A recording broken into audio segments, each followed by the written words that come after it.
Hello guys, and welcome back to another cold episode. On today's episode, as you could tell by the title and the thumbnail, we are revisiting Swordsoul. This deck has recently been hit on the ban list, or limited in a tiny itty-bitty little capacity. What did they hit? They hit Longwan instead of Protoss, the actual problematic card. They decided to leave that alone. That's totally fine. Longwan is the problem. So, how does this deck perform? Honestly, I'm going to tell you right now, the Longwan hit does matter a little bit. Not opening this card as often means that your boards tend to be less impactful because you're oftentimes having to search out with Yugioh the Longwan, which means that you can't search out something like a Blackout or an Emergence to get your Protoss, which means that sometimes your boards don't end on Protoss or Blackout, which are your two biggest blowout cards.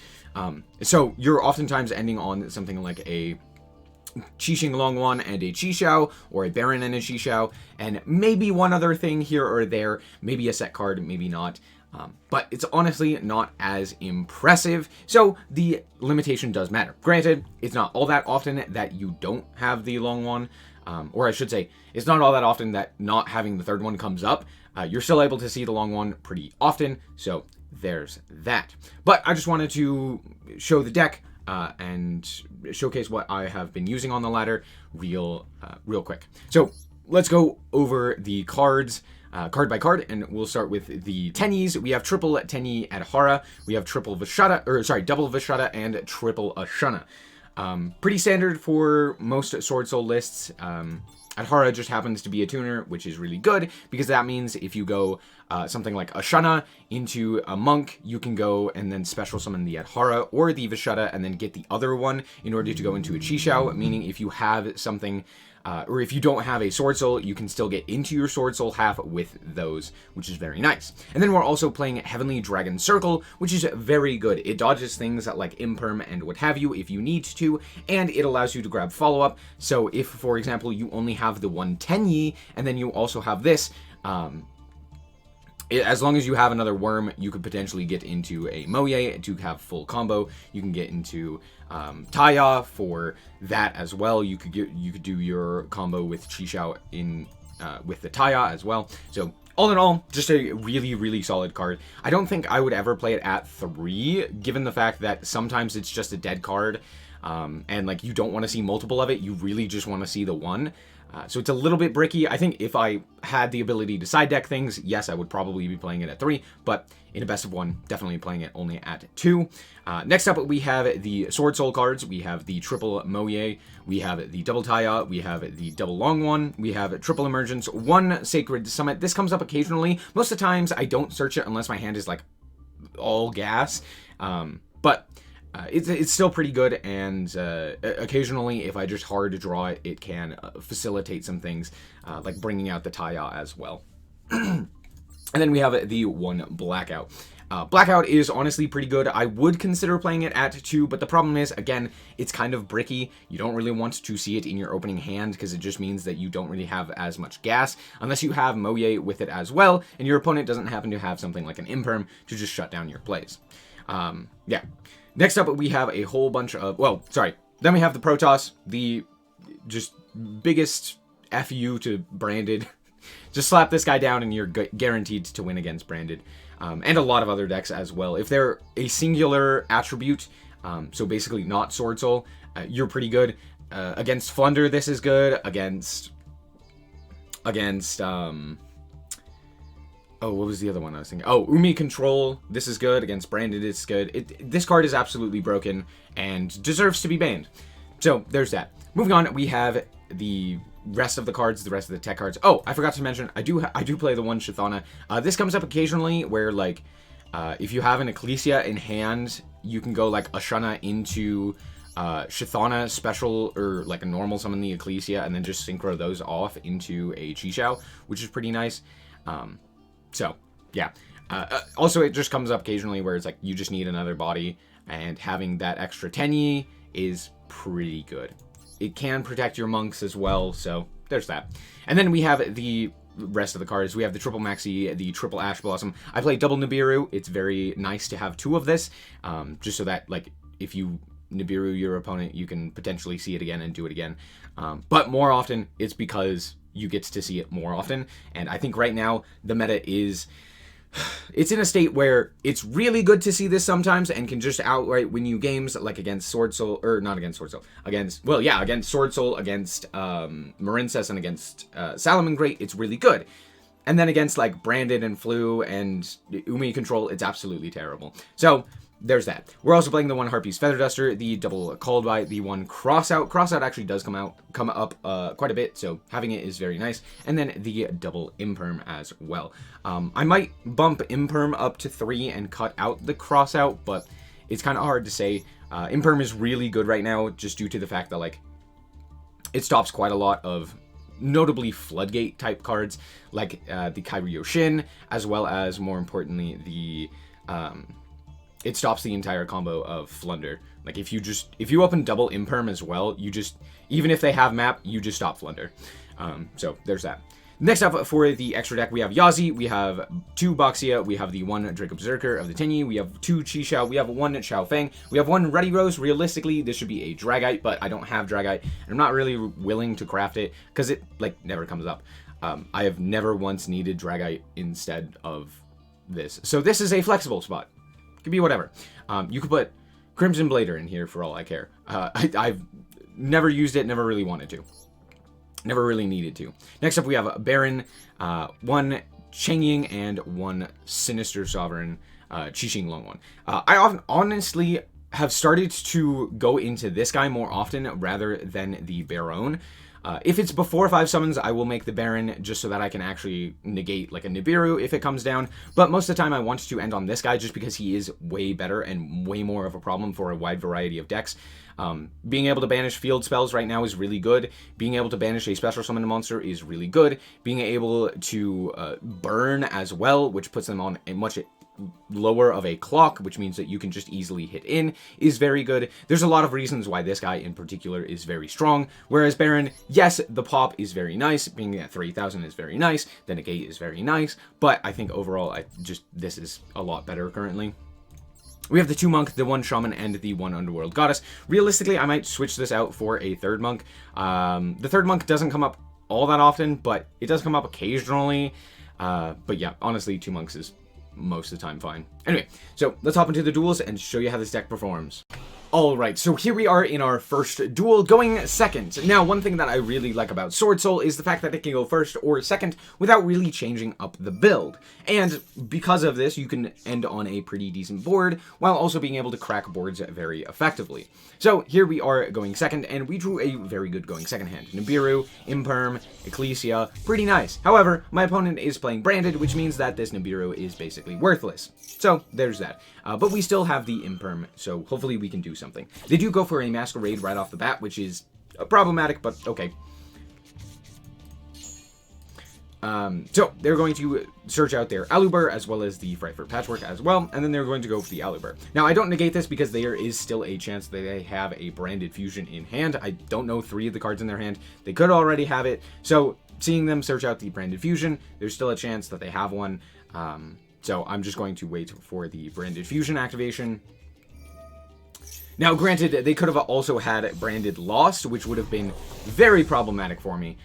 But they don't, so we're fine. Out comes the Lubellion. They're going to pitch the Foolish Burial, and I'm going to negate the Lubellion, preventing them from going into Mirror Jade. Mirror Jade is a massive problem for me, given the fact that it just entirely shuts down like my strategy, since we need 1 monster on the field, and they could just deal with that 1 monster very easily.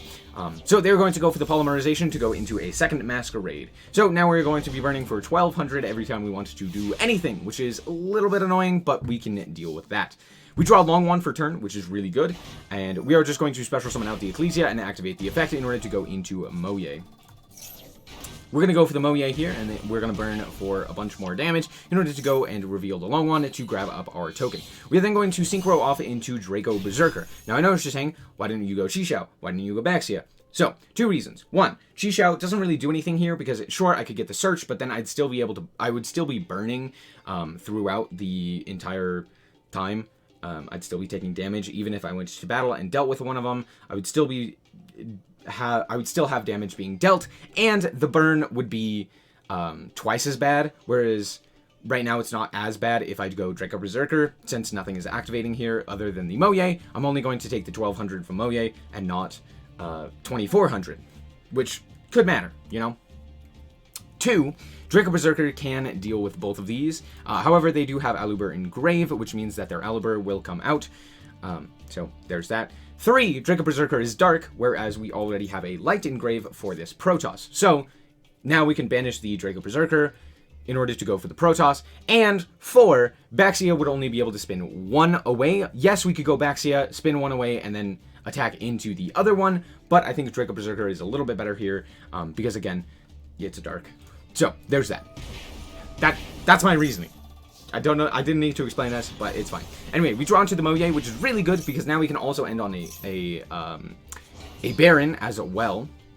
So we're going to attack in here, and Draco Berserker gets negated. Anyway, that doesn't matter. We are going to summon out the Protoss, and my opponent goes for Ghost Ogre. Now, this guy cannot be destroyed by battle or card effect. Or sorry, he cannot be destroyed by card effects. He can be destroyed by battle. But all in all, that Ghost Ogre didn't do anything. Anyway, so now we're going to go for the long one, and we are going to go into Baron, meaning that we have a Protoss locking our opponent out of summoning dark monsters. We have a Heavenly Dragon Circle, which isn't really doing anything, and we have Baron, and they only have 2 cards. Could they have drawn anything there? Potentially. I don't know what they're playing. They could have drawn, like... No, I have no idea if they could have even done anything at that point. So, yeah, good game. Now, I know everyone loves to hate on Flunder, and once again, we are going second, this time against Flunder. However, I have opened the God combo, because guess what? I have double infit, which means basically anything they do, I have a good chance of stopping their plays. So, yeah, there's that. Outcomes map, they're going to reveal Robina, which they already had in hand. I don't know why they didn't decide to go for something else off of that Pot of Prosperity, like, for example, the RP's Feather Duster, if they already had the Robina, because why go for Eaglin at that point? Might as well go for Dimension Shifter and then try and go for Shree to banish the Pot of Duality to go for Dimension Shifter. That would be really good. Anyway, Bird Brain, it's fine. They're going to go for their Robina here, and then they are going to go for Toucan in order to add that back to hand. However, I'm going to immediately stop their Robina to prevent them from having an additional normal summon, as well as searching out that barrier statue. So there's that. Now they're going to have to use their actual normal summon on the Eaglin that they know, that we know they have in hand. However, I have the second Imperm. So no game. Also, on top of that, we drew quite incredible. So I'm going to start off with the Vashetta here. Now, I know what you're saying. Why are we not just going into, you know, why are we not just normal summoning the Moye? Well, guess what? Map exists. So we're going to try and bounce the map here in order to prevent us from having that normal summon activate one of their effects.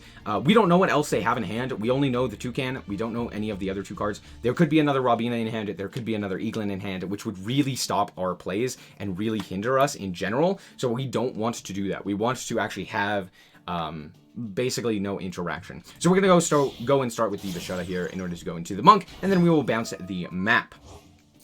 At this point, we can go for the Moye normal summon, reveal the Taya, and at this point, the game is basically over. It's just a hop, skip, and a jump to lethal. So we're going to go for the Chixiao here, and we are going to chain, and then we are going to draw the second Moye, and then reveal, add the long one.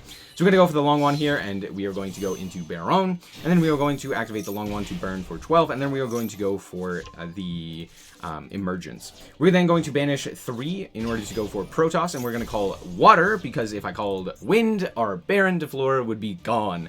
So we have to call Water here, which does shut them off of Robina, as well as, I think, Stree, which is not terrible, but it's also not great because they're not special summoning anything anyway, but it does, you know, make it easier to OTK. Not that it really mattered. I think I had lethal through the Robina, but still, good game.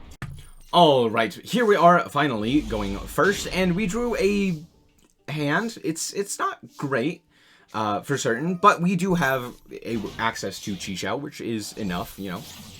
So we're going to go for Shithana into Monk, and then we are going to normal summon the Taya. Taya effect will activate, and we will banish the Shithana in order to grab up our token to go into the Chixiao. Out comes the Chixiao, and we are going to Chainlink 1, Chainlink 2, the Taya, and then we are going to send a Shana here in order to grab up our Long One. We're going to activate the Long One, pitching the Sacred Summit in order to go for our level 10. We're going to go for Qixing Long One. Why do I go for Qixing? Again, as I've previously stated in the deck building section, This card is a lot better if your opponent doesn't have something like Nibiru that you need to negate with your Baron, or like you're in a more simplified game state. This card is so much better at dealing with more cards. It burns, it draws cards, it deals with more problematic floodgates and field spells and stuff like that, as well as it's able to banish special summoned monsters, which all of these are very strong. So I end on this guy more often than not if my opponent doesn't have anything. We're going to go for the Ashrana here in order to go into the Vishada, and then we are going to link off into the second monk so that we can slap down this Protoss more easily by banishing one of the monks. And then we're going to activate the Protoss, calling Dark, and end the turn. We have Maxi as well, which is pretty nice. My opponent is going to go for Eldritch to send away our Long Wand. Gosh dang it. And out comes the Zombie World. Honestly, this card would be absolutely devastating against this deck in particular. We'd be able to banish the summoned Eldritch, as well as the Zombie World, as well as any other Floodgate, potentially on the follow-up turn. So yeah, good for them for dealing with this. And out comes Branded Fusion! Uh-oh! It's fine, we have Maxi, so we are just going to Maxi them. Out comes the Lubellion. They're not even going to activate the effect of Lubellion. Okay. They're going to add Baylor Drock to hand. Guess what? They cannot special summon it because it is, in fact, a Dark. So that was the attempt that was made. They were trying to summon out the Baylor Drock, but they couldn't. Anyway, out comes the Golden Lord, and they are going to also normal summon the Necro World Banshee. Did you know that this can send from field or grave at quick effect speed to summon or to activate a Zombie World? Why is this the case? I don't know, but it exists. Anyway, down goes my Protoss. We ended up drawing Adhara as well as Called by the Grave off of our Maxi, which is pretty nice. Not exceptional, just pretty nice. At this point, it's not the greatest, but out comes the Baylor Drock, and I'm like, okay, that's totally fine with me. We're gonna go for the Moye here because we do have a worm, so we're gonna go Moye, reveal the Adhara. My opponent is gonna go for the Baylor Drock, and I will just negate that. Sure, we may not have many worms in graveyard, but we do have a lot of Swordsoul names, most notably this one, and the Emergence that we just banished. So we have plenty of ways to negate with the Yugioh. We're gonna go Draco Berserker because it gets over both of our opponent's monsters, the Baylor Drock as well as the Eldritch, and we are going to go to battle. We're gonna attack over the first one, and then we are going to attack over the second one, and we are going to pass the turn. We have Nibiru, which is funny, and we also have Called By, which is very strong against this deck. They're gonna go for the Baylor Drock here. I'm going to banish that and say no Baylor Drock for you. And then out comes the Aluber. Okay, I have to let this resolve. They're going to link off into the Predaplant Verte Anaconda, and they are going to send Super Polymerization. Okay, well, I was originally going to save the Chixiao for when the Branded Fusion goes into the second Lubellion, and I was going to negate that, but it turns out I have to do this now, because otherwise my board would be dealt with. Most notably, Draco Berserker, which is currently the biggest problem on the field. They're going to banish one in order to go into Hakero, and then they are going to use their effect in order to grab up their Eldritch. Just kidding, I have to Called By this. If this card hits the field, they are able to more easily deal with our monsters, or even if it doesn't hit the field, if it's in hand, they could send another monster to the graveyard in order to deal with the Draco Berserker, which means that they potentially live, depending on what else they have in hand. But at that point, my opponent realizes that the game is over and scoops it up. If they weren't able to deal with both of my monsters and get both of them off of the field, I literally just attack in for exact lethal with Chixiao. So yeah, good game. Alright, so we are back with the deck, and in all honesty, this deck is still pretty good. Would I say it's the best deck? Probably not. That's probably Flunder. In a best of one scenario, Flunder just has so much ways to just end the game, win it automatically, and it's very easy. But, with that being said, I still think that Swordsoul is one of the most consistent decks. You're able to consistently make pretty decent boards while also being able to play hand traps and the like, which means that you're oftentimes going to have the least amount of variance, which means that you can really show off your skill with the deck, utilizing its various different combos and different philosophies, deck building philosophies, board building philosophies, as well as board breaking philosophies in order to more easily win games, depending on how skilled you are, which is one thing that I really like about this. Sure, it is easy. You can always go for the Baron, Chixiao stuff. That's not difficult. But you can also do a wide variety of other things to break boards, to interact with the opponent, and to more easily just kind of like show who's better, basically. It's hard to really say, but yeah, honestly, I still like this deck. It's still very fun, even with the limitation of Long One, and yeah, all in all, it's nice. Anyway, that's going to be it for this episode. I hope that you guys did indeed enjoy it. If you did, I like us very much, so appreciate it. And if you want to check out more content like this, as well as more Yu-Gi-Oh, then just be sure to subscribe. Anyway, thank you guys so much for watching, and remember to always stay frosty. Bye-bye. Shout out to the Frost Guard, my members. Thank you guys so much for the support, and I hope you enjoy the content.